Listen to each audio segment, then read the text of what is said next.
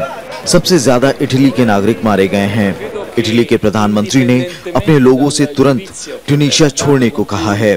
प्रधानमंत्री रेंजी ने कहा कि ये हमले किसी एक देश पर नहीं बल्कि पूरे यूरोप पे किए गए हैं।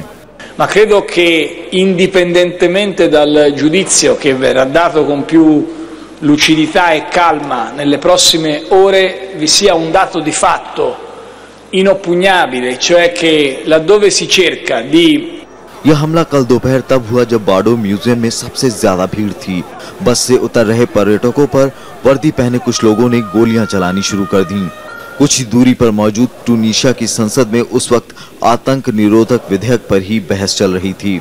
हमले के तुरंत बाद संसद को भी खाली करा लिया गया। दुनिया भर में इन हमलों की एक स्वर में निंदा हो रही है। You may have seen that we also put out an emergency message from our embassy to inform them, to alert U.S. citizens to an ongoing security situation around the Bardo Museum in downtown Tunis. Tunisia की अर्थव्यवस्था में एक बड़ा हिस्सा पर्यटन से आता है। उन्हें सबसे ज्यादा समर्थन भी वहां लगातार आने वाले पर्यटकों से ही मिल रहा है। Peu importe, parce que moi j'aime beaucoup la Tunisie, je viens souvent à Mamet et je remercie les militaires qui nous ont bien protégés. Tunisia ने 2011 में तानाशाही राष्ट्रपति का तख्ता पलटने के बाद लोकतंत्र का रास्ता अपनाया है। क्षेत्र के अन्य देशों के मुकाबले ये देश स्थिर है, लेकिन हाल के वर्षों में इस्लामी उग्रवादियों की हिंसा झेलता रहा है। Bureau report, Rajya Sabha TV. Benjamin Netanyahu record 4थी बार इजराइल के प्रधानमंत्री बनेंगे। संसदीय चुनाव में उनकी लिकुड पार्टी वामपंथी जियोनिस्ट यूनियन को हराकर सबसे बड़ी पार्टी रही। हालांकि उन्हें सरकार बनाने के लिए दक्षिणपंथी विचारधारा वाले दलों का साथ लेना होगा। 120 सीट वाली इजरायली संसद निसेट में लिकुड पार्टी को 29 सीटें मिली हैं।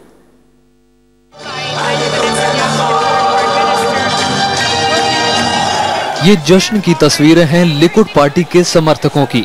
इजराइल के लोगों ने एक बार फिर बेंजामिन नेतन्याहू पर भरोसा जताया। उनकी लिकुड पार्टी ने जियोनिस्ट यूनियन को हराकर चुनाव जीत लिया। नेतन्याहू ने इजराइल की सुरक्षा और विकास के लिए मिलकर काम करने का वादा किया है।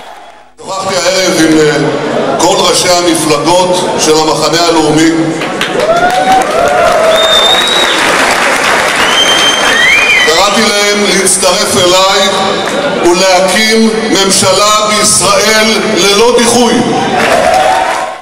इजरायली संसद निसेट की 120 सीटों में से 29 सीटें जीतकर लिकुड पार्टी सबसे बड़ी पार्टी रही, जबकि विपक्षी जियोनिस्ट यूनियन को 24 सीटें मिली हैं। वहीं अरब पार्टियों को 14 सीटें हासिल हुई हैं।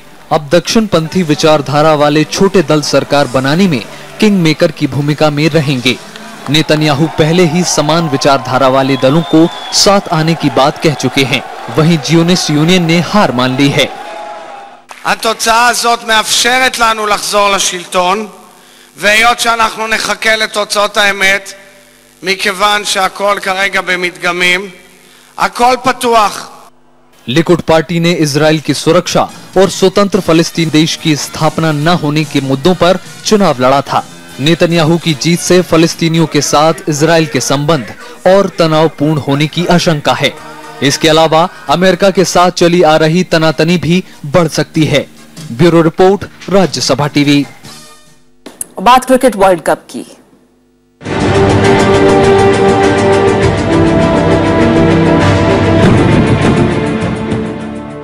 और आज क्रिकेट प्रेमियों की निगाह भारत बांग्लादेश के बीच चल रहे क्वार्टर फाइनल मुकाबले पर टिकी है। मेलबर्न में हो रहे मैच में भारत ने टॉस जीतकर पहले बल्लेबाजी करने का फैसला किया है। विश्व कप खिताब की रक्षा करने के अभियान में अब तक भारतीय टीम कोई भी मैच नहीं हारी है। ग्रुप मैच में सभी 6 मैचों में भारत को जीत मिली और भारतीय टीम इस मुकाबले में भी शानदार जीत के साथ खिताब की तरफ एक और कदम बढ़ाना चाहेगी। वहीं बांग्लादेश की टीम ने शानदार खेल दिखाते हुए विश्व कप के क्वार्टर फाइनल में पहली बार जगह बनाई है। विश्व कप के इतिहास में ऐसा पहली बार हो रहा है कि भारत और बांग्लादेश क्वार्टर फाइनल में आमने सामने हैं। इससे पहले भारत और बांग्लादेश ने ग्रुप मैचों में ही मुकाबला किया है। अभी तक प्रभाव नहीं डाला है। सो एक इंटरेस्टिंग, फिलहाल 5 ओवर खेले जा चुके हैं और भारत ने 26 रन बना लिए हैं बिना कोई विकेट खोए। बहुत ज्यादा प्रभावित नहीं किया, लेकिन रन रोकने में जरूर कामयाब रहे हैं बांग्लादेश टीम के लिए। और क्योंकि नई गेंद है, हल्का सा अगर स्किड कर सकती है यहाँ पर लेफ्ट हैंडर बल्लेबाज शिखर धवन उनके सामने है, सो कहीं ना कहीं एक एलबीडब्ल्यू कैंडिडेट बन सकते हैं। सो एक पॉजिटिव सोच। और फिलहाल इसी के साथ इस बुलेटिन में इतना ही। जाते जाते एक नजर डालते हैं हेडलाइंस पर। काले धन पर रोक लगाने के लिए इसी सत्र में आ सकता है बिल। कांग्रेस ने की बिल को स्थायी समिति में भेजने की मांग। भूमि अधिग्रहण विधेयक पर सोनिया गांधी ने दिया अन्ना हजारे के पत्र का जवाब, जताई सहमति, कहा किसानों के हित में लड़ाई जारी रखेगी कांग्रेस। रेलवे स्टेशनों पर थूकने पर लगेगा 5,000 रुपए जुर्माना, ग्रीन ट्रिब्यूनल ने दिया रेलवे को आदेश। ट्यूनीशिया में छुड़ाए गए सभी बंधक, 2 आतंकियों सहित 22 की मौत, हमले में आईएस के शामिल होने की आशंका। क्वार्टर फाइनल में आज भारत और बांग्लादेश आमने सामने। भारत ने टॉस जीतकर लिया बैटिंग का फैसला।